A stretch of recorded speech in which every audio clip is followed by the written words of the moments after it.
Magandang umaga po sa ating lahat at isang mapagpalang araw ng ating Panginoon.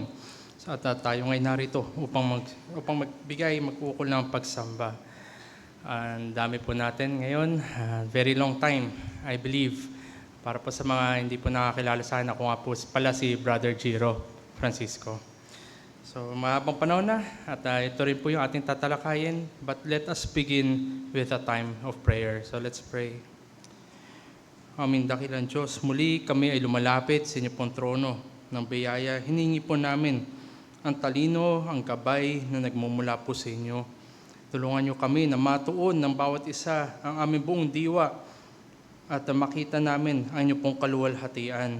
O Lord, we pray for the grace for us, for each and every one of us, as we plead, Panginoon, to deal with us individually, O Lord, as we hear your word.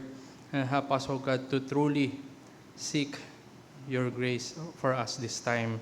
Nawa mauwi ito sa inyo pong kaluwalhatian at sa aming kapakinabangan. At tunay nga nawa na masariwa ang bawat isa dito. I-convict nyo rin kami, Panginoon, at magkaroon ng pagbubulay-bulay sa aming sariling buhay. At na matuon kami muli, pabalik sa inyo na nasa inyo lamang ang tayong pag-asa ng bawat isa. Ito po ang aming dalangin sa ngalan ni Jesus. Amen. Ngayon po ang huling araw ng buwan ng Mayo. Nakararaos rin tayo, natapos rin po natin ang month ng May.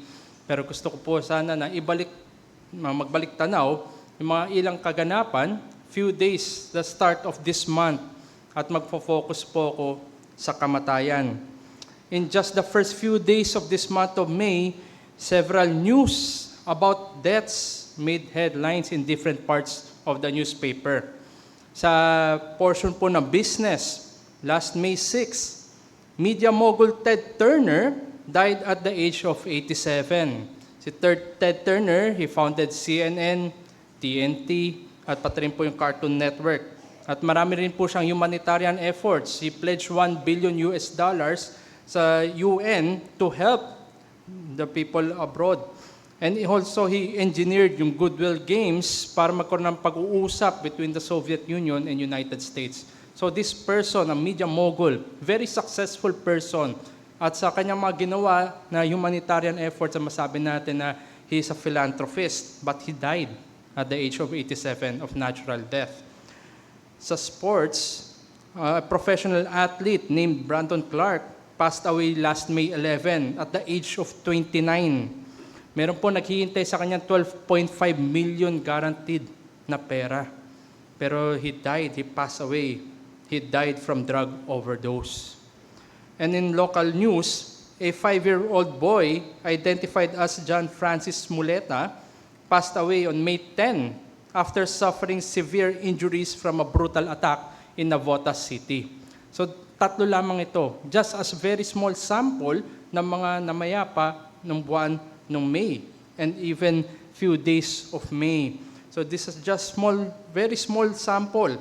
Differences in their social standing, differences in their economic status, then differences in their years of experience, potential opportunities na naghihintay sana para sa kanila. Accomplishments ay nandun din, very glaring yung pinagkaiba. And as well as the manner of death, natural, o di kaya sabihin natin self-inflicted, and even by a crime. So while not of all of us will have our obituaries written in the newspaper, but one common denominator still remains. All of us will depart from this life. Meron pong hangganan. Tatawid din tayo patungo sa kabila. But some of our dear brothers and sisters in the faith in Christ have gone before us. They are there where time is no more. Wala na pong oras doon sa kung nasaan sila. And they are beholding the object of faith and hope and enjoying love evermore. Ayun po yung meron sa kanilang estado. Kaya they are truly in a much better situation than us. But to us that are here, may we value how much time we still have. At time, ito yung ating pag-uusapan. So let us open our Bibles in a very familiar text in Psalm 90. Psalm 90. Lord, you have been our dwelling place in all generations. Before the mountains were brought forth, or ever you had formed the earth and the world. From everlasting to everlasting you are God. You return man to dust, and say, Return, O children of man. For 1,000 years in your sight are but as yesterday, when it is past, or as with a watch in the night. You sweep them away as with a flood. They are like a dream, like grass that is renewed in the morning. In the morning it flourishes and is renewed. In the evening it fades and withers. For we are brought to an end by your anger. By your wrath we are dismayed. You have set our iniquities before you, our secret sins in the light of your presence. For all our days pass away under your wrath. We bring our years to an end like a sigh. The years of our life are 70, or even by reason of strength 80. Yet their span is but toil and trouble. They are soon gone, and we fly away. Who considers the power of your anger and your wrath according to the fear of you? So teach us to number our days, that we may get a heart of wisdom. Return, O Lord, how long? Have pity on your servants. Satisfy us in the morning and with your steadfast love, that we may rejoice and be glad all our days. Make us glad for as many days as you have afflicted us, and for as many years as we have seen evil. Let your work be shown to your servants, and your glorious power to their children. Let the favor of the Lord our God be upon us, and establish the work of our hands upon us. Yes, establish the work of our hands. So this is the word of God, Psalm 90. Psalm 90, very familiar text na madalas na naririnig natin sa mga necrological services. Psalm 90 is a song of Moses. It is one of the earliest psalm, if not the very earliest recorded psalm. It is a prayer for a lengthy life that finds one's satisfaction and joy in the Lord. Doon matatagpuan sa ating Panginoon ang kagalakan na meron sa mahabang buhay. And Moses is described as a man of God. Ito yung pagkakalarawan kay Moses. And even in the psalm itself, Moses as a man of God. So there is much to learn from the experience of a man of God. Nasa lens na isang tao na Diyos, Moses himself, kung paano na tinatanaw ang buhay at mahabang buhay. As he ponders on the things temporal against the one who is eternal. So nandito, sa mata ni Moises, nakita niya, naranasan niya ang buhay dito sa ibabaw ng lupa, and he ponders against the one who is eternal. So my message for us for this morning from Psalm 90, it goes, the finiteness of the earthly life, of this earthly life, can only find meaning and purpose in the context of the infinite. Ang pagkamayhangganan ng panlupang buhay na ito ay makukuha lamang ang kahulugan at layunin sa konteksto ng walang hanggan. So pinagbabangga natin yung finite, temporal, laban sa infinite and eternal. Napakadami nga pong mga kasabihan, mga adages, mga sayings that conveys the message that we do not appreciate things that we have until when we do not have them. Ito yung mga realidad sa buhay. Sabi nga nila, why do we never know what we got until it's gone? Bakit na lamang natin mapapansin ay yung kung nandyan, hindi natin nahanap. Kung kailan wala, saka dun hahanapin. Life is like that. Hindi natin na-appreciate kung anong meron tayo. Isipin natin, kunwari mga kapatid, mga kaibigan, ang ating buhay is like a bank account. It is filled up with credits in the beginning and debited each cycle. Sabihin na natin, each morning, nagka-credit sa ating 1,440 units and automatically wiped out at the end of the day. We may think na maliit lang naman yung 1,440, but it is a welcome addition. We can do whatever we want sa 1,440 na yan. We can use it or waste it away. At ang credit na yan is the number of minutes in a day. Lahat tayo binibigyan ng 1,440 minutes sa isang araw. No interest gained in that minutes. Hindi mo madadagdagan. Hindi mo makukunan ng interest yung minutes na yan. And all the loss are ours. And as we think of our own life, isipin natin mga kapatid, mga kaibigan, how many more minutes do we have in this life? I don't know. And I hope we have that many minutes. So once again, ang message ko po sa atin is the finiteness of this earthly life can only find meaning and purpose in the context of the infinite. So let us look at this in two ways and in two parts. First, let us look at it in the perspective of the finite, living with a realistic expectation of our deaths. Finiteness, may hangganan ang buhay. And secondly, let us look at it from the lens of the infinite, living with diligent anticipation for eternity. Hindi lamang tayo dito, kundi meron rin tayong magpawalang hanggan na mapupuntahan. So let us begin with the infinite, with the finite. Bakit merong katapusan ang buhay? The pivotal beginning of dying, because dying terminates the earthly life, the pivotal beginning of dying is in God's curse on man on the fall. Genesis chapter 3. Very well familiar rin tayo kung ano nangyari at ano yung sumpa ng Diyos kay Adan at sa buong sangkatauhan at sa sanlilikha. Kung makita natin, it was not native for the created human nature to die. Paano tayo binuo? Paano tayo ginawa? Nandoon sa hardin, wala pang kasalanan, wala pang kamatayan. So it was not native for the created human to die. And death demonstrates the earth material of our human constitution. Paano ba ginawa si Adan? Mula sa alabok, naglagay na form ang Diyos, hiningahan siya with the spirit of life and he became a living creature. So nandoon ang composition ng tao, earth material, and the Spirit of God. Our God, is a holy, righteous, and just God. Ito ang ating Panginoon. Ito ang ating Diyos na sinasamba.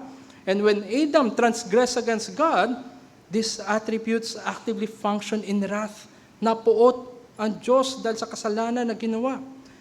Adam chose dust over the God who gave him the breath of life.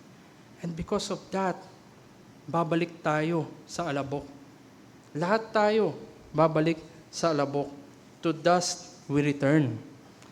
Sabi nga dito sa ating text, sa verse 3 ng Psalm 90, you return man to dust and say, return, O children of man.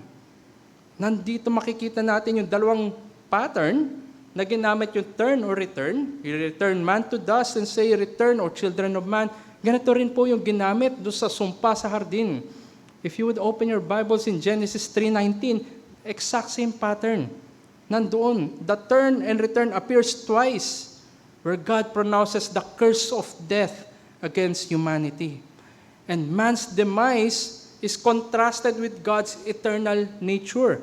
Magkakaroon ngayon ng katapusan ng tao, ngunit ang Diyos ay magpawalang hanggan. And this is also echoed in another psalm. Psalm 146 verse 4. When his breath departs, he returns to the earth, and on that very day, his plans perish.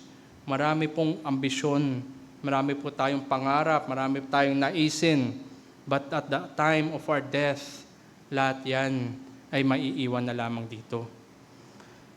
And on verse 5, says, you sweep them away as with a flood. They are like a dream.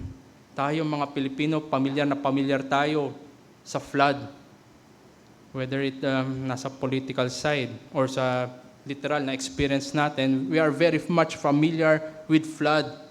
Like a violent rain na sobrang lakas ng ulan at sobrang bilis tumaas na tubig, accumulates water and rushes forth sa bawat isa. It sweeps things, it sweeps people, and it sweeps lives away. And like a dream, that is gone in an instant.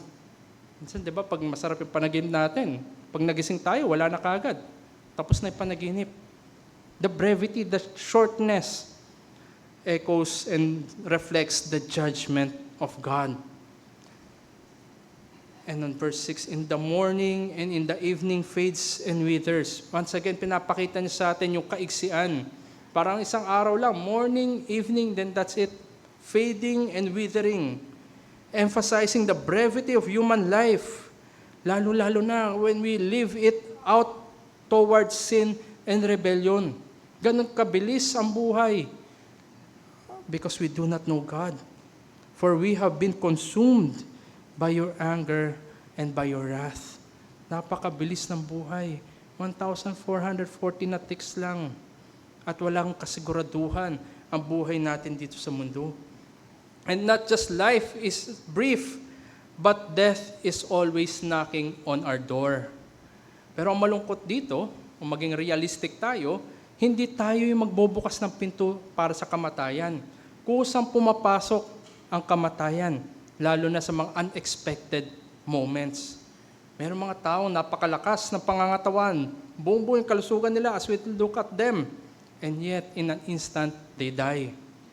Meron mga taong maraming pangarap, this and that gagawin ko bukas, and yet this evening, his soul is required of him. Death is inevitable and an inescapable reality. As we are all under this fallen world, so let us be realistic expecting our deaths. Maging tayo realistic. Huwag nating iwasan. Huwag nating takasan. Wala pong mabubuhay magpawalang hanggan. And on verse 8, the psalmist said, you have set our iniquities before you, our secret sins in the light of your presence. So nandoon, nakabukas, open book sa harapan ng ating Diyos, lahat ng ating ginawa. Since publicly, since privately, it is an open book before God. God sees all our transgressions. And the years of our life are 70 or even by reason of strength, 80. Kung babalikan natin, the people of God. Adam lived 930 years and he died, Genesis 5:5.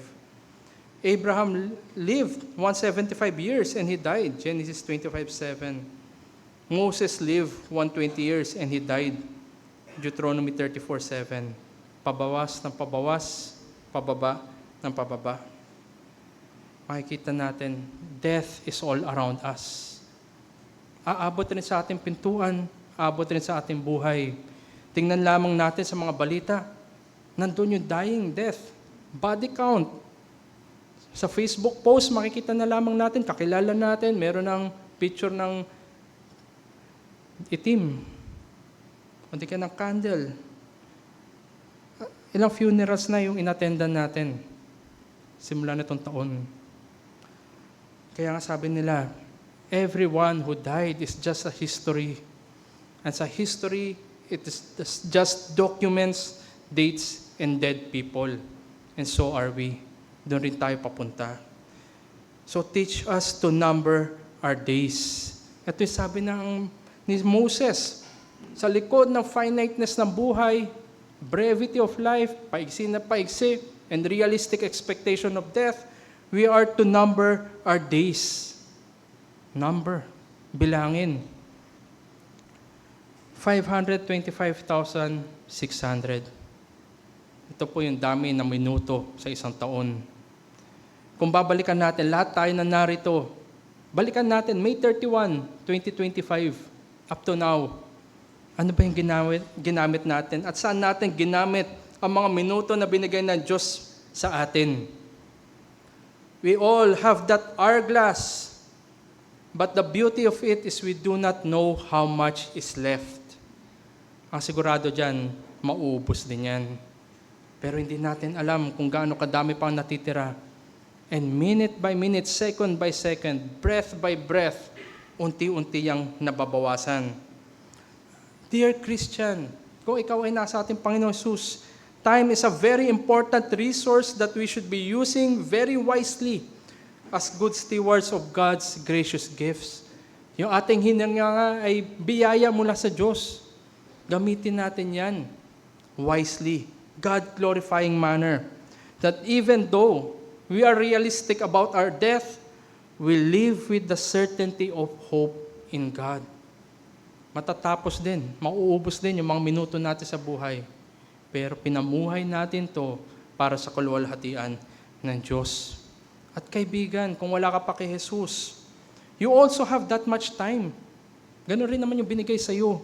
Walang advantage in terms of length and duration yung life na isang mananampalataya. You also have that much time credited in the account of your life. At God, by His mercy, is pouring out opportunities upon opportunities for you to hear Christ and His salvation. Huwag nating maliitin, huwag natin sayangin yung mga minuto sa iyong buhay. What would you do about that? What would you do about the minutes that God is giving you, the opportunities upon opportunities that Christ and His salvation is proclaimed para sa iyo? Marahil marami kang bagahe sa buhay. Marahil ikay nagigilty kung paano mo pinamuhay yung buhay mo. Marahil meron kang mga regrets na I could have done this and that. Pero wala na tayong magagawa doon. Lumipas na. Naubos na rin yung oras na ginugol mo sa iyong nakaraan. Pero ngayon, ikay nabubuhay sa kasalukuyan mo. Now is that time to start contemplating in life, in death, and the life ever after. Wala ka na magagawa doon sa nakaraan. Nangyari na yun. Now is the time, kaibigan.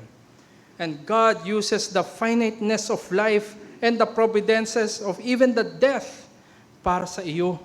Nawa yung mga kamatayan na nakikita mo, kung meron kang mga mahal sa buhay na namatay, even better.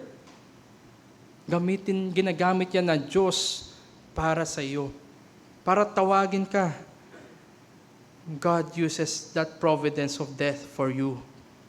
He gives us time. Pinagkakalooban ka pa rin ng mga kapanahunan. Kahit ang pinagdaanan ay kamatayan, yan ay kapanahunan para tawagin ka at magbulay-bulay ng iyong buhay. And that's a challenge for us all. In life, sa buhay na ito, marahil tinuruan. Una tayong tinuruan, magbilang pataas. Pero mamuhay tayo na nagbibilang pababa. We live counting down in a descending perspective because life would be no more. We will soon die, so let us make our life count. Do not take life for granted. Do not waste your life. Saan ba natin wini-waste yung mga minuto ng ating buhay? When we wake up, what is the first activity we spend time on? Ano ba yung una natin ginagawa pag nagkaroon tayo ng malay sa umaga? Mula sa pagkakahimbing na tulog, ano yung pumapasok sa ating isipan? Sabi nga nila, according to research, our country, yung Philippines, among top 3 countries for highest screen time, particularly on phones and social media, Filipinos spend nearly 9 hours. So kung meron tayong 24 hours sa ating buhay, 8 hours ka natutulog, may 16 hours kang gising. Ang Pilipino, 9 hours daw, nasa harapan na screen. Eh, paano pa kung outlier ka? 13 hours. Ginugugol mo sa harapan ng screen. Pagkagising ba, hanap ka agad yung cellphone, browse muna tayo. Mamaya na yung prayer. Browse ulit. Mamaya na yung devotion. Browse ulit kahit nalilate na tayo sa eskwelahan o sa trabaho. Pag uwi, browse ulit. Kahit puyat na. Natapos na ang isang araw, hindi pa tayo nakatapos na isang chapter. Ganito ba natin inuubos yung mga minuto natin sa buhay? Kaya we contemplate, limited time lang ang pinagkaloob sa atin at ubusin pa natin sa mga bagay na hindi makakatulong sa atin. Mentally, physically, financially, spiritually, all facets of life are wasted if we do not live our lives with realistic expectation of our time will be up. We only have so much and we do not know how much. Hindi po ito open time at wala rin pong time extension sa ating mga buhay. So teach us to number our days that we may get a heart of wisdom. YOLO. You only live once, yes. But that does not mean to use the time given to us haphazardly. We need the heart of wisdom to know and to be realistic of our life. Meron pong katapusan, maigsi, mahaba, mapait, matamis. Meron pong katapusan ang buhay.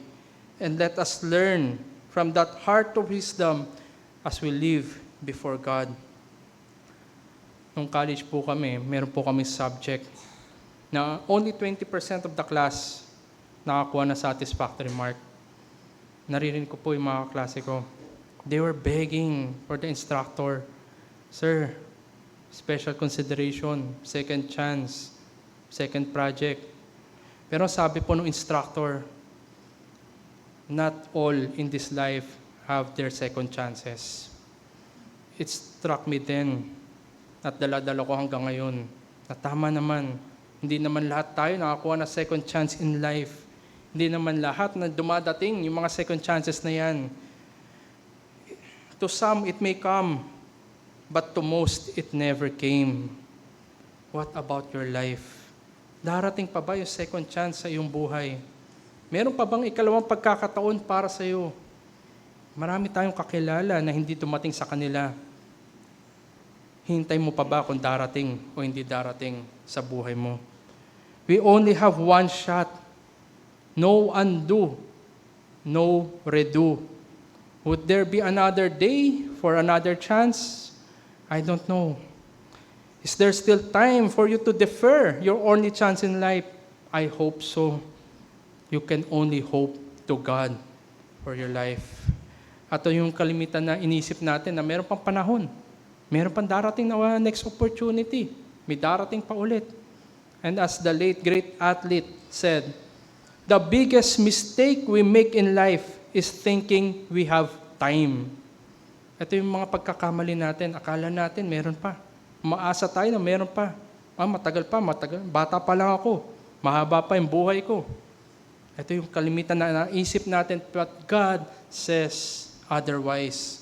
So let us make the most of whatever days remain in our lives and have that fear of the Lord.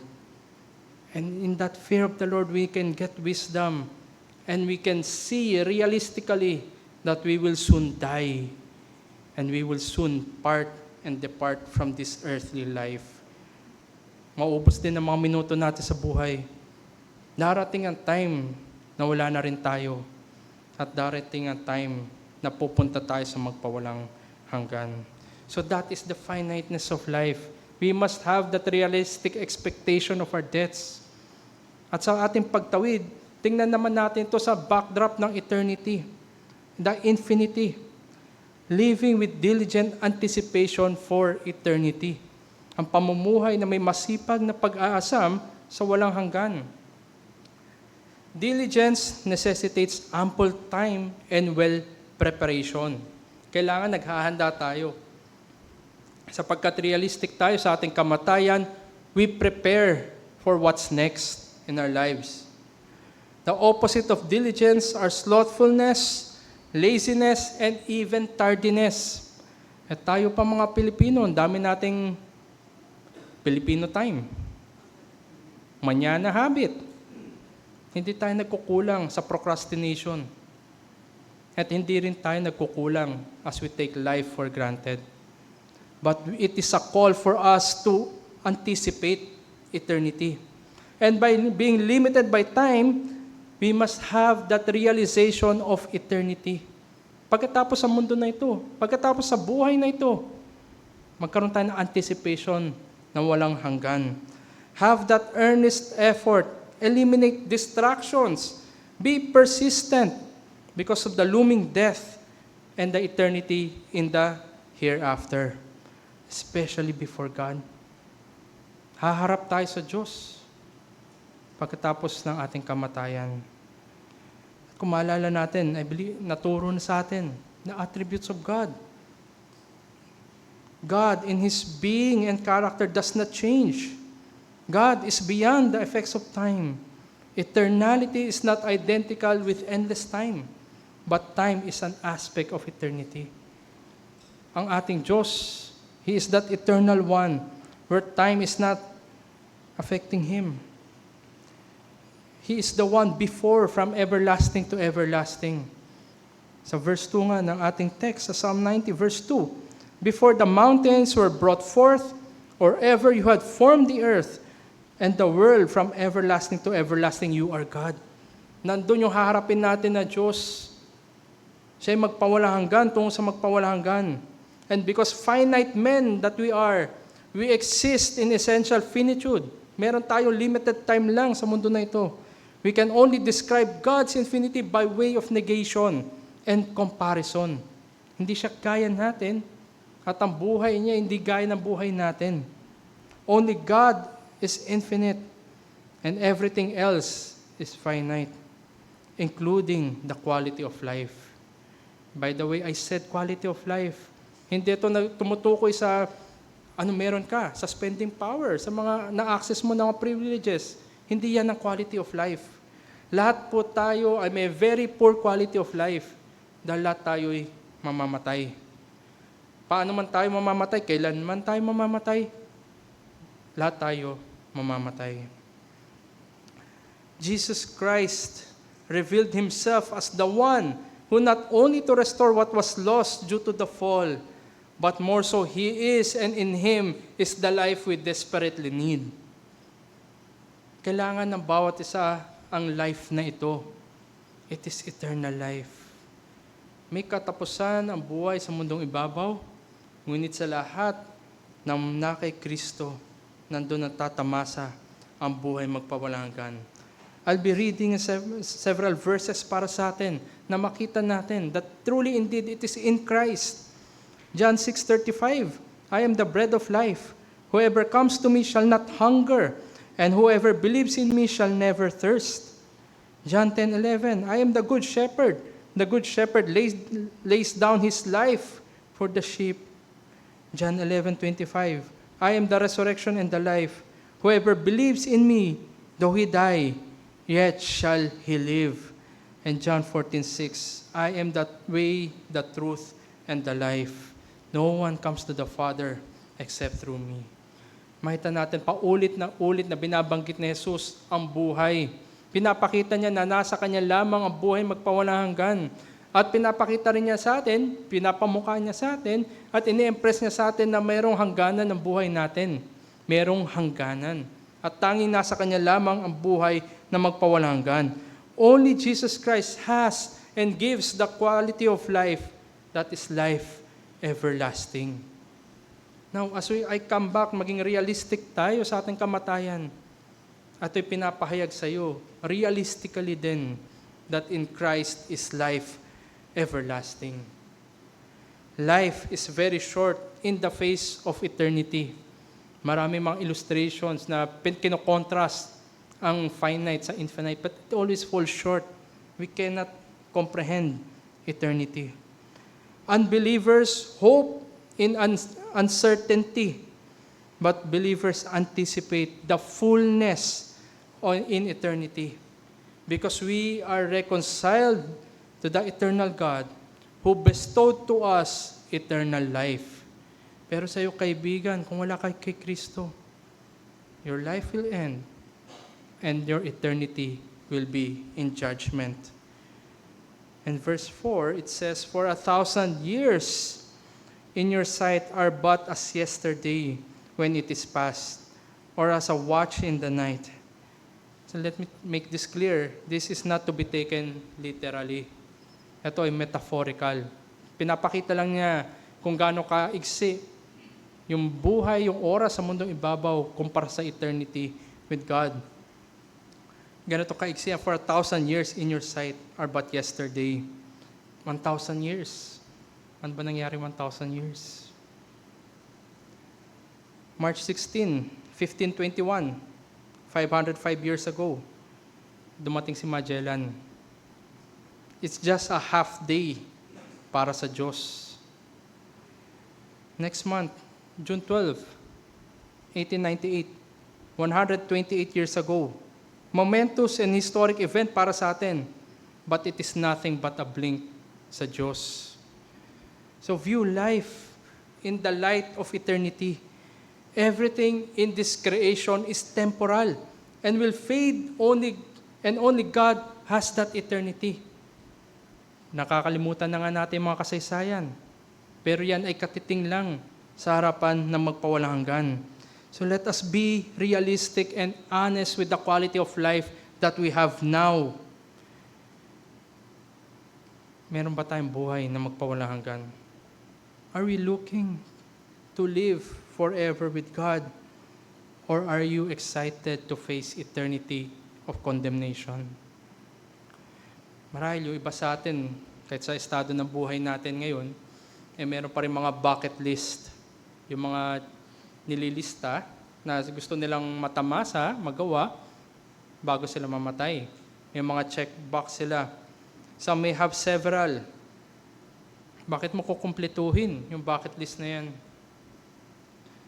But heaven is abounding of God's good and eternal things for His people. Hindi yan limited dito. Abounding of good and eternal things. So why live spending, expending, and striving for those that are in that list? Whereas kung ikay na kay Kristo, eternal, gracious, good things are for you. So let us pursue God. Pursue that eternality. Pursue for eternity in light of our death. So we need to prepare for eternity. Kailangan natin maghanda. Sa ating buhay, marami pinaghahandaan. Sa mga sakuna, may paghahanda nga. Duck, hold, and cover. Fire drills.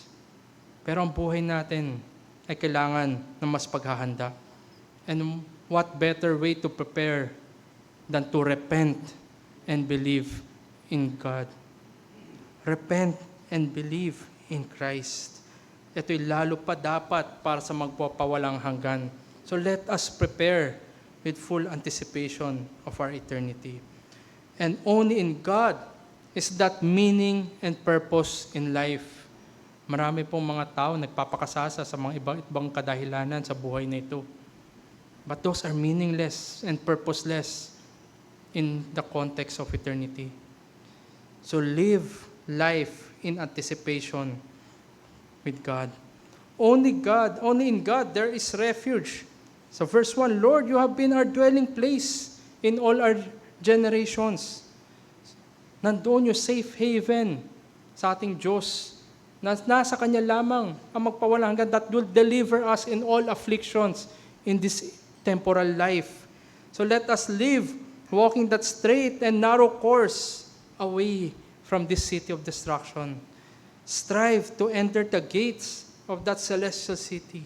Dwell in the refuge of God for all eternity. Because there will be a day na kung saan wala na tayong safe refuge. There will be a day when time and other chances would be no more. And there will be a day that we may face God. As our confession says, chapter 32, paragraph 1, God has appointed a day in which day all persons that have lived upon the earth shall appear before the tribunal of Christ to give an account of their thoughts, words, and deeds, and to receive according to what they have done in the body, whether good or evil. Ito rin naman nasabi sa Wisdom, Ecclesiastes 12:14. For God will bring every deed into judgment with every secret thing, whether good or evil. We will all be judged by what we have done, not only for the bad things we did, but also for the good things that we did not do. All of the good and all the evil are accountable before God. Kaya tanungin natin sarili, right now, are we accountable? Can we give? Kaya ba nating harapin ang Diyos sa panahon na ito? Marang sabihin ng iba, matagal pa yan, malayo pa yan. Yung appointed day ng Diyos, malayo pa yan. May 31 pa lang ngayon. Baka nga mamatay na ako, hindi pa. Gaano man kahaba ang mga bagay na yan, gaano man katagal, kalayo pa ang panahon na yan, it is not for us. But the reality still remains that we will face God. Next month, third Sunday, June 21.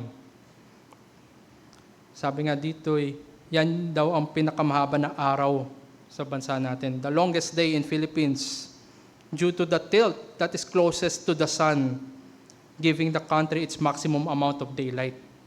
13 hours nakababad ang Pilipinas sa araw in that day. By the way, it's Sunday. It is the shortest night, 11 hours lang. So even the day must give way to the night. Gaano man na-perceive mo, gaano pa kalayo yan, darating at darating din yan. Ano man yung init na maaaring nakaharap natin o nararanasan natin ngayon ay mas matindi pang kahatulan ang mararanasan ng mga wala kay Kristo. And our last day, individually and the last day generally, will be that longest day for all of us. That will be the longest day. For the believer, our last day is relief from the curse and entry into paradise, great comfort as an end to all that afflictions. But to the unbeliever, ikaw kaibigan, that day will be the longest day for you. That day is a sentencing to eternal condemnation. Mahaba yung araw, pero darating rin tayong lahat sa ating patutunguhan to eternity with God or to eternity away from God. Satan, sin, this world only steals from us the real joy is found in God. Maraming enticements sa mundo na ito. Kinukuha niya tayo mula sa totoong kagalakan na matatagpuan lamang sa Diyos. So let us flee from enjoying the fleeting pleasures of sin. Sin gets, sin kills, sin destroys. At ang kinahinatnan niyan ay magpawalagang katulan. But sin also has an end, and it is bound towards eternal condemnation. Kaya nga hanggang ngayon, ay binibigyan pa rin tayo ng mga panahon at pagkakataon na magsisi sa ating mga kasalanan at manampalataya kay Kristo lamang. Huwag mo nang naisin na yakapin, dalhin, at sumama sa magpawalang hanggang kahatulan na pupuntahan din ng kasalanan. Life everlasting is promised in Christ. Life everlasting is the assurance of the gospel, reconciliation with God, forgiveness of sins, and eternity. So why embrace those sins? Verses 14 and 15, satisfy us in the morning with your steadfast love, that we may rejoice and be glad in all our days. Make us glad for as many days you have afflicted to us, and for as many years as we have seen evil. And as a conclusion, brethren, fellow Christians, fellow believers, we have an eternal hope in the eternal God. Yes, we currently live here temporarily. We spend the days of our lives here. But in every step of the way, in every providence of God gives, always have that consciousness of the goodness of God in His provisions for our soul. Tunay na mabuti ang Diyos. Pinagkakalooban niya tayo ng mga minuto, ng mga sandali sa ating buhay, natatamasan natin lalo ang kanyang kabutihan. We are comforted, strengthened, and made glad, even when the world cannot understand such good. Paano naging mabuti ang Diyos sa kamatayan? Nasaan ang Diyos sa mga sakuna? Pero the believer sees the good of God in every step. Even in the dark valleys of life, in the face of death. Psalm 23, naroon ng Good Shepherd na sinasamahan tayo kahit sa kadiliman ng kapatagan ng kamatayan. Last week, nakita ko po umawit yung mga bata dito. God bless their hearts. They sang Christ our hope in life and death. Pinapaalalahanan tayo who holds our days within His hand, what comes apart from His command, and what will keep us to the end. the love of Christ in which we stand.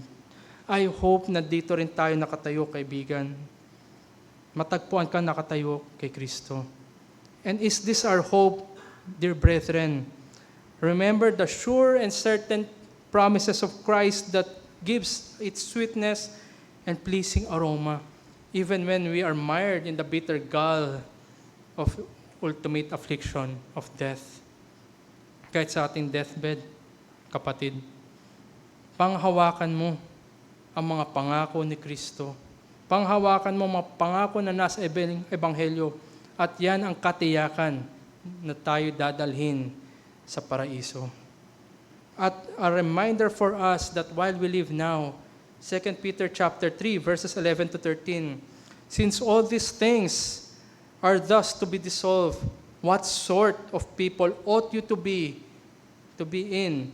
Lives of holiness and godliness, waiting for and hastening the coming of the day of God, because of which the heavens will be set on fire and dissolved, and the heavenly bodies will melt as they burn.